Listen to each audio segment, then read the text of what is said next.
Archive is like a community archive. So I'm the general manager here. So a lot of the work we do is about collecting people's story, collecting the history of the area.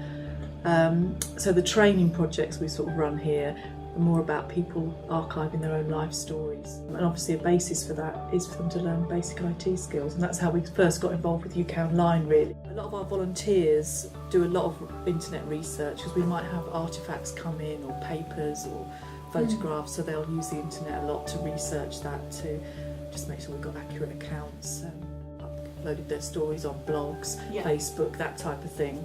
So that's how we would encourage people to interact with our archive. Most of our volunteers, I'd say, are 60 plus, 50 plus, and they haven't necessarily grown up using computers. So I think the transition for them has been quite difficult, and they still require a lot of handheld holding. We want to be able to train our volunteers, and obviously being able to offer something like that is good for them, it's good for us. We're also big advocates of sort of lifelong learning, really, you know, about having people, keeping them active, keeping them engaged and looking at new ways of doing that, really.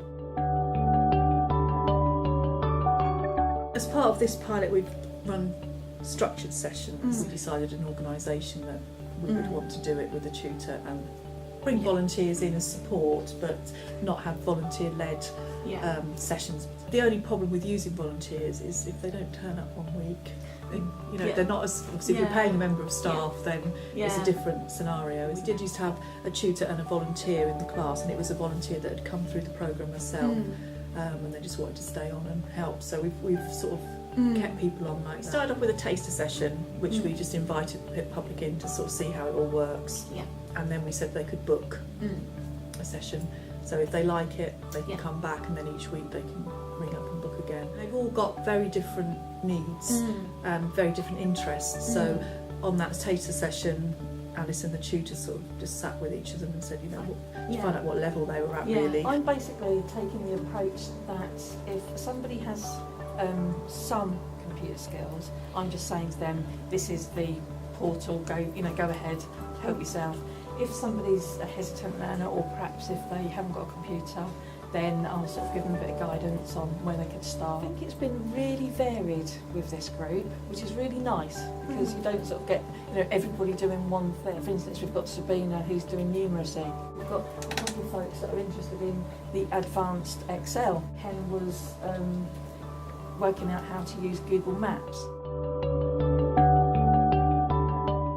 We advertised it just in the local newsletter on our website, via Facebook, just our sort of local channels. The feedback that we've had from previous UK Online sessions is that they like coming here, it's convenient, it's easy, a nice friendly environment for people to come into, and it's a bit more interesting.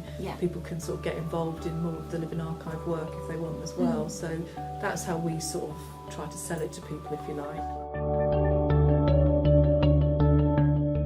People are really enjoying it. They really like it. They like the fact it's free. We're hoping that after people have, you know, got to grips with it a little bit, that they might then add bits to our own website. So their own stories, their own photographs. In fact, they feel quite proud when all my stories on their website, you know, and my pictures are on there. It's you know, part of this, you know, part of our role in the community building, sense of pride of place, confidence building as well. You know, we've got a group that meet regularly, and they form themselves into a group. They go out for lunch together, they go to the theatre together.